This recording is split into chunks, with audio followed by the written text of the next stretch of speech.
to you. I'm Hayley Palmer. It's so good to have you here with me on tonight's show because we have such a wonderful guest for you. Yes, it's singer and songwriter and frontman of Go West, Peter Cox. And here is what happened when I caught up with him.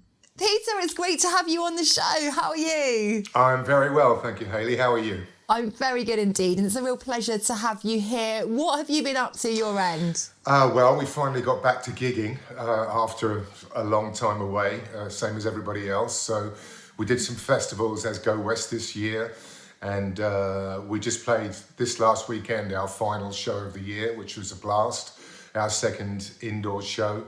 A little bit odd, looking out and seeing hundreds of people and not a mask in sight, but fingers crossed all will be well and there won't be any further changes going into Christmas and into the new year.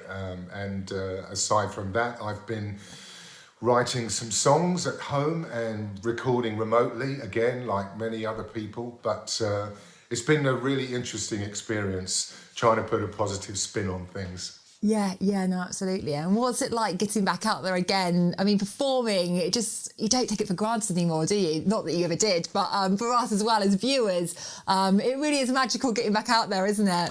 Yeah, it's a mixture of things, really. I must admit, when at the beginning of the first lockdown, my own reaction was, oh, I've retired. I didn't expect that to happen so quickly and so unexpectedly. Because I really, at that time, watching probably much more 24-hour news than was good for me, I kind of thought, well, I mean, who knows what's going to happen, you know? And as you say, tomorrow is not a promise. So, yeah, it's been amazing to get back to live shows. That's been great. Although, again, my own personal way of doing things, singing, it's a very physical thing. And I have found it challenging, even though I tried to do my scales and keep my voice in shape as much as I could.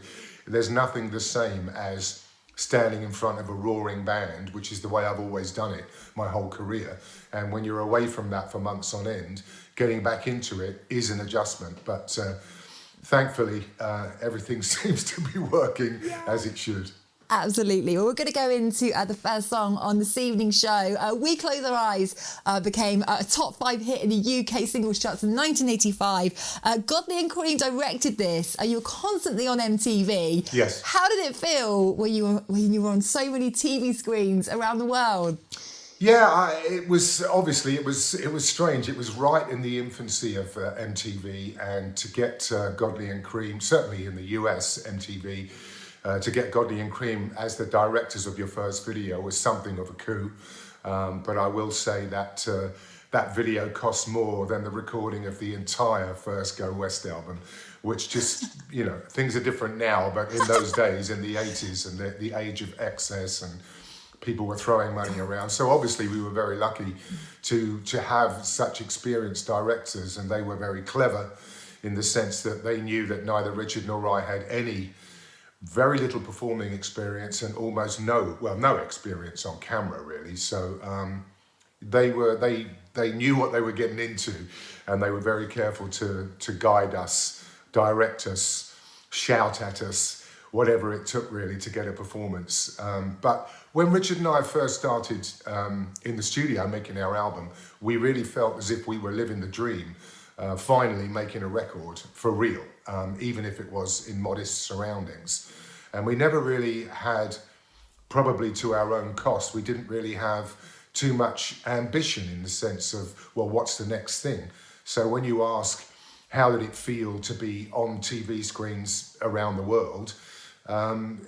We had never really planned for that or imagined that it would ever happen. So I don't think we were as in touch with what was happening until, of course, we had some success in the UK, and in those days, if you had some success in the UK, the label would immediately fly you to America, because that was the biggest record market in the world at that time, and try to get you away there. And when we found ourselves on the plane going to America, I think each of us thought finally, oh, it's really happening. Yeah. Oh, amazing. Well, we're going to play out the video to We Close Our Eyes now, and I'll be catching up with Peter after this.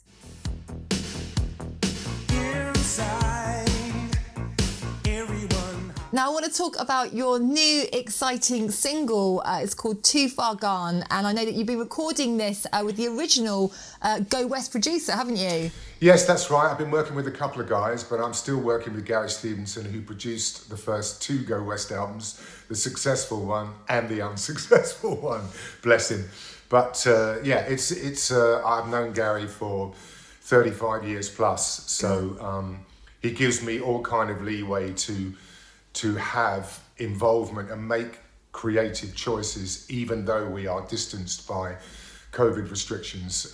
It's a very luxurious way for me to work in a way, because obviously I'm self-financed now, so Gary has given me a great break, and he's such a great mixer. And I saw a podcast with another engineer called Julian Mendelsohn, who, just for your viewers' edification, mixed Relax, the Frankie Goes to Hollywood single, among dozens and dozens of other things. Wow. But just to give you a reference point. And he was talking about mixing, and he said, a mix is never finished, it's only ever abandoned, which is absolutely accurate, because you know obviously you have to stop when there's a deadline, but in these times where there hasn't been a deadline, at least until more recently, you know, Gary can fine tune and tweak a mix for me, you know, going on and on and on, and wake up another day and have another listen. And so in a way that's kind of been an odd luxury, but yes, Gary has helped me with this tune, recorded remotely with the help of fantastically talented players who've all helped me out. It's the nature of things. I bet they hate it when they get that call. I'm doing this thing. I wonder if you'd like to be involved. There's no money, you know. And that's going, oh, not another one, no money. But anyway, they've been great, and that's how we got there. Great. And you've also got a forthcoming album due next year, is that right? That is right. It's not completed quite yet, but we're most of the way there now. I am most of the way. So used to saying we, that's odd. I am most of the way there with the songs now. So I'm excited. Obviously, I'm excited to. I've written these tunes for the most part on my own. There is a cover, but I've written these songs without a writing collaborator for the first time in a while, and so it is nice to have the freedom to say whatever you want to say without having to run it past a second party or a third party, if you get the drift. Yeah. Well, do keep us posted here on the show about that forthcoming album. And we have got a little clip of your new single, Too Far Gone. Check this out, it's brilliant.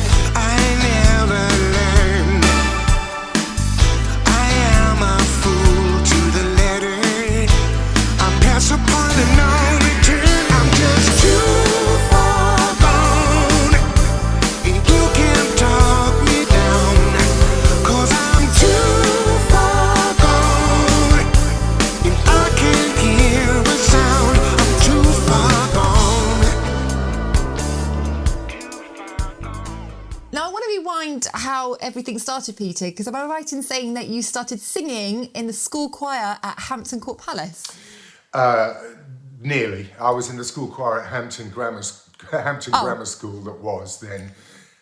Okay, I nearly got it right. My school had a connection to the choir, the chapel choir at Hampton Court Palace. So because I showed some promise, I guess, I went along to the chapel and had a very simple audition and found myself in the choir.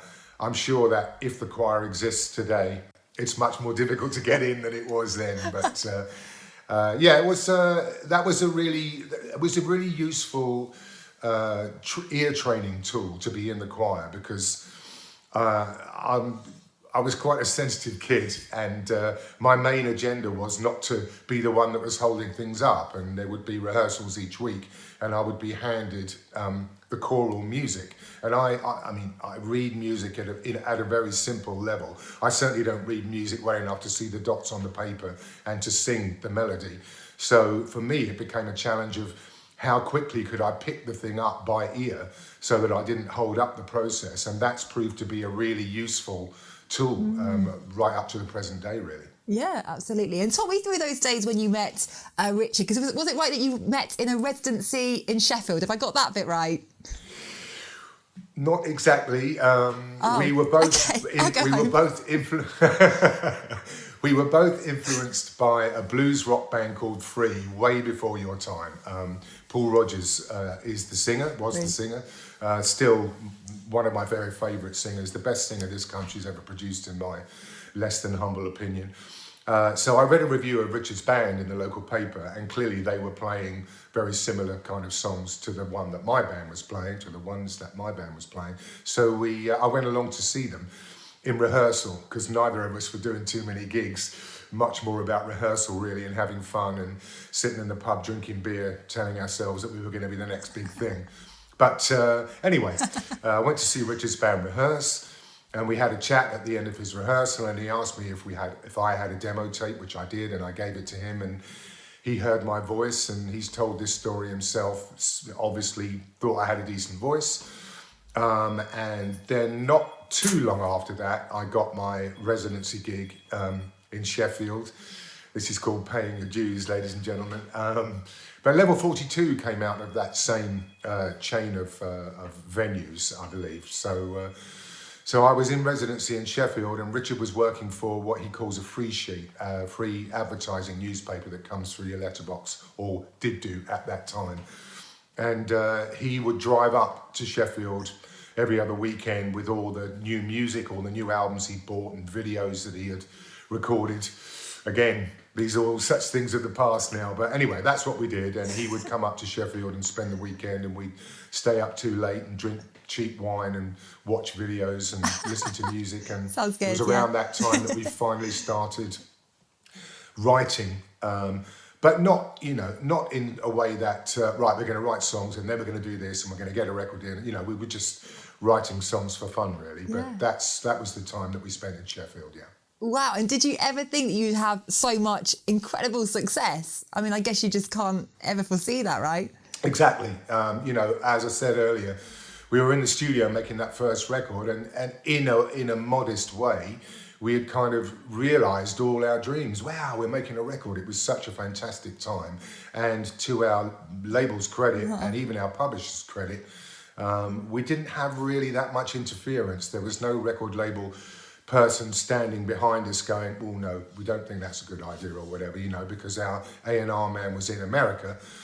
And the studio was very small anyway, so he probably wouldn't have fitted a sixth person in. It was Richard and myself, Gary Stevenson, the producer, John, the engineer, and Dave West, the keyboard player. And then the room was full, especially with all the keyboards that we had jammed in that control room. So as you say, no, it's impossible to imagine. I thought, in the best scenario, well, we'll put a first single out. Hopefully we'll sort of have a little bit of radio and we'll be in the lower 80s, 70s in the chart, and then we'll build up a following. And of course, We Close Our Eyes went to number 5 on the UK chart. So it wasn't overnight, but it was fairly instant in terms of, oh, now we're busy. Yeah. Love that. Well, we're going to go into the next song on tonight's show, King of Wishful Thinking. Now, this is featured in one of my favourite movies, Pretty Woman. How did that come about? Well, as is so often the case, much more a question of being in the right place at the right time, because by that time we'd had a period in the wilderness where our UK label were not happy with us, and our original A&R man, who had got effectively fired after the failure of our second album, was still in America. Fortunately for us, he called, because we'd gone off the radar, and he asked, well, what's going on? So we told him our tale of woe, And he, again, in a matter of weeks, he had rescued us from that situation, signed us to the American label that he was then working for. We went out to California and we stayed there, lived there effectively for quite some time on the premise that we were writing songs for our next album. We didn't really do too much writing, if I'm honest, in that first few months. It was, we were on the record label ticket, you know, having a lovely time, effectively. But finally, we got together with Martin Page, another expatriate Englishman, and we had this song, which was going to be on our next album. And it just so happened that EMI America had been approached by Touchstone, who made the Pretty Woman movie, to put together a catalogue album, if you like, of a song by all of the artists that they had on the label. And obviously they had much more high profile artists, Robert Palmer. I think there's a David Bowie track that they probably owned from a previous era when he was with them, Natalie Cole, Roxette, all these big artists. But again, fortunately for us, the label decided that we had written a commercial song. And so where Robert Palmer had written a song called Life in Detail, which is on that album, and I think they gave him a ton of money to do it as well, because he had just had a huge hit with Addicted to Love. And I'm sure the label would have preferred Addicted to Love Part 2. But Life in Detail was a different animal, really, and perhaps not deemed to be as commercial as The King of Wishful Thinking. So we got promoted up the ladder. And when the song came out, it was after some years of trying, we finally had a bona fide US top 10 single. Wow, just incredible. We're going to play out the song right now on the show, and we look forward to catching up with you after this. I don't need to fall at your feet.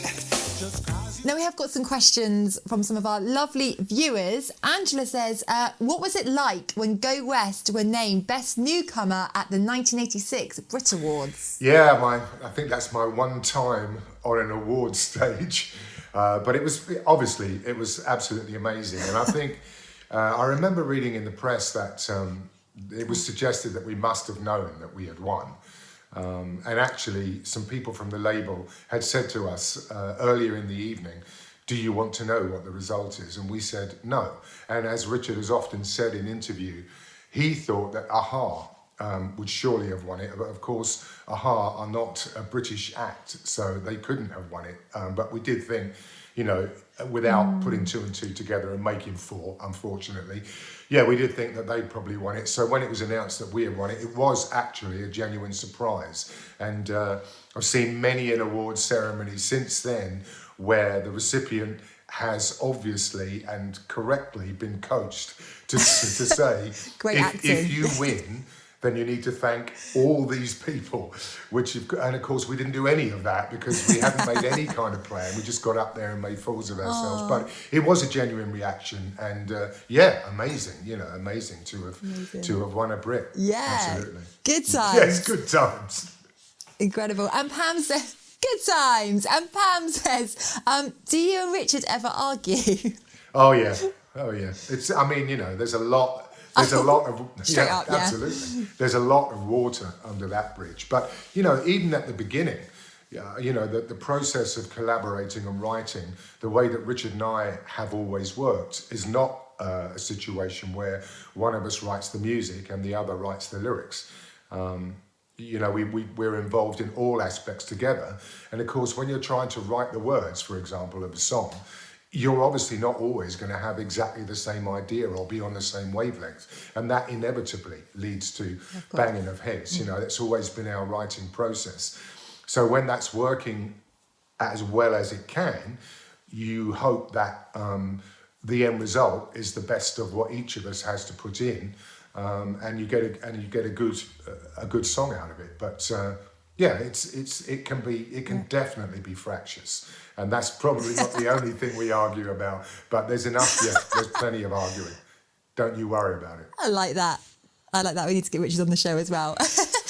Call Me is the next song we're going to use on today's show. Now, this has gone on to be used in many commercials, TV shows, the huge video game Grand Theft Auto. Did you ever think... For which I hope they're going to get paid. Oh! No, again, the story behind the writing of Call Me was that, like dozens, hundreds of bands before us, we'd been trying for a long time to get a record deal. And we typically got, obviously the industry is so completely different now, but at that time, a typical response would be, we really like what you're doing, but we don't hear a single. Where's the single? Where's the single? They always want to hear a single. So having been, because at this point we already had We Close Our Eyes. We had a number of the songs that were on that first Go West album. So we came away from another rejection and we decided that we would try to write the most commercial song that we could come up with. And that became Call Me. That got us in the door, finally, with a couple of labels, and there was interest from two areas, but we eventually decided to go with Chrysalis because of the A&R man that I mentioned earlier, who saved us from the wilderness after our second album again. And he was really, really passionate, really positive, very music oriented, if that doesn't seem an odd thing to say about an A&R man. And when the album was completed, as I say, the label clearly thought that Call Me was going to be the single, the one that might be successful.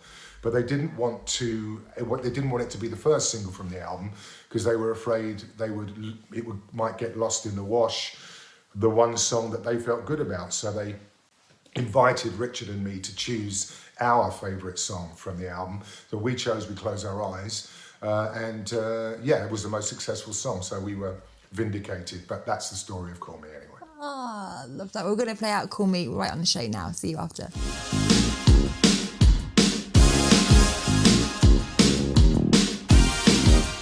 We've got some more questions from some of our lovely viewers.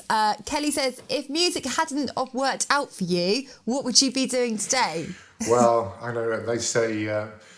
I think there's a saying, music is the thing that you do when you're unemployable in any other way. I do think I ended up gravitating to the path of least resistance. I had half a dozen jobs, each for 6 months before I finally got a pro music gig.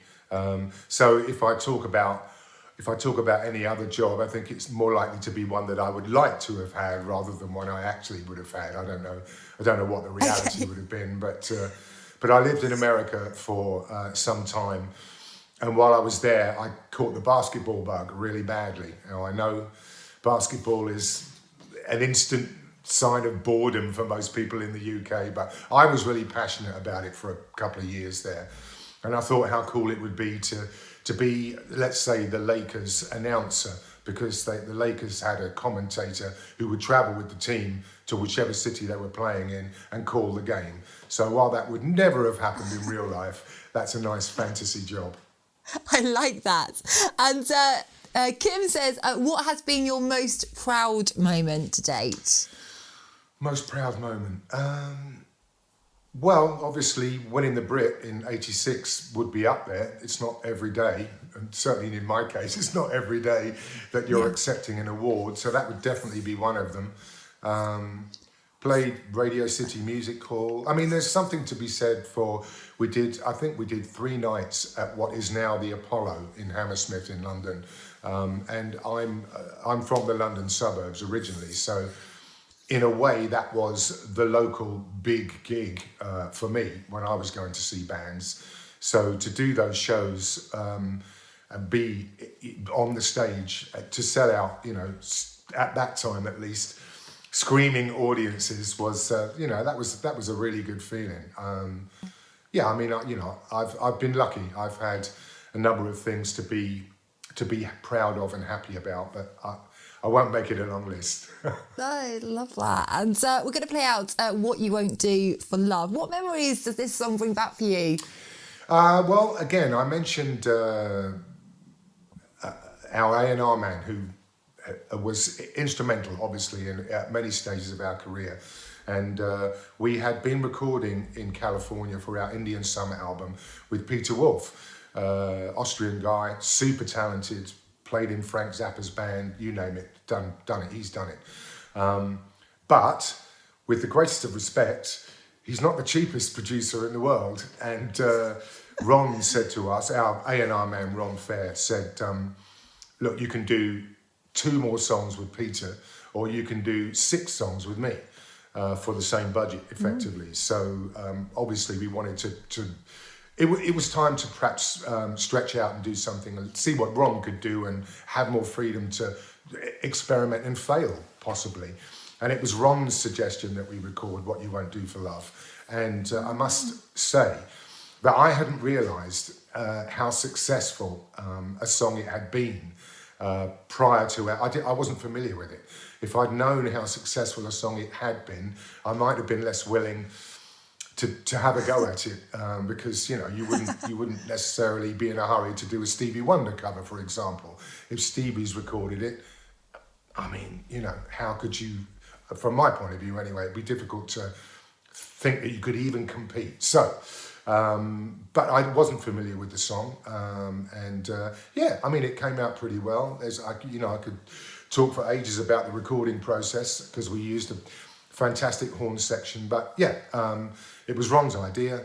I said, okay, I guess we could give it a shot, and it was an AC, adult contemporary hit in America when those categories existed. So it was a good choice. Absolutely. We're going to check out the video right now. I guess you wonder where. Then we're going to go into the last song, Don't Look Down. But Peter, this has been such a pleasure and honour to have you here. We want to remind everyone to check out your new single and forthcoming album, don't we? Absolutely. Yes, kids. It's coming to a streaming platform near you very soon. Absolutely. But no, thank you so much for taking the time out. It's been a real treat for us here on the show. Thanks for having me. An absolute pleasure. It's Peter Cox, everyone. Really appreciate it.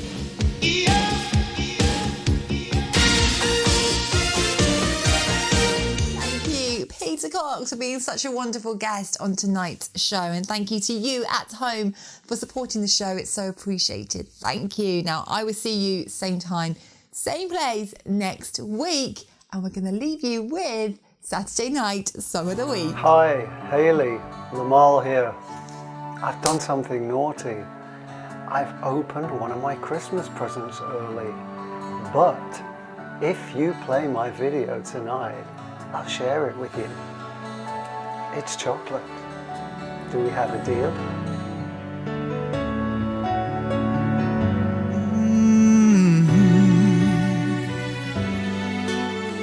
Christmas tree will be beautiful in Trafalgar Square. We'll do Selfridges for shopping, then cocktails in Mayfair. And you'll be looking pretty through my camera lens as we hear the chimes of Big Ben from our boat trip on the Thames. One wish for Christmas, gotta be with you. One wish for Christmas, baby, just us two. December is that time of year when memories become souvenirs. One wish for Christmas with you. The weatherman says we are in for lots of snow. Just take a taxi from our hotel to catch that West End show. And later on, a midnight spin on the London Eye. Then let's stay awake till the morning, watch the stars fall from the sky. One wish for Christmas, gotta be with you. One wish for Christmas, baby, just us two. December is that time of year when memories become souvenirs. One wish for Christmas with you.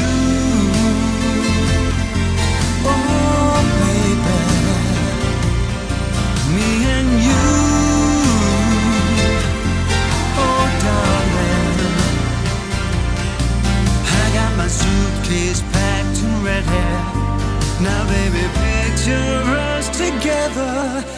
Christmas time.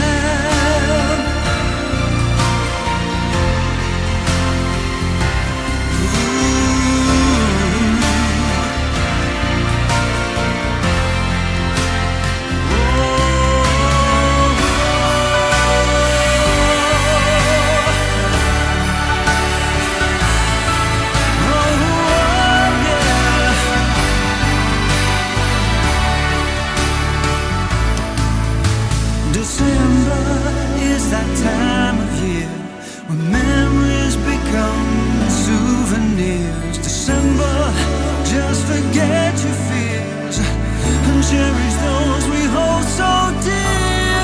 One wish for Christmas, one wish for Christmas, one wish for Christmas.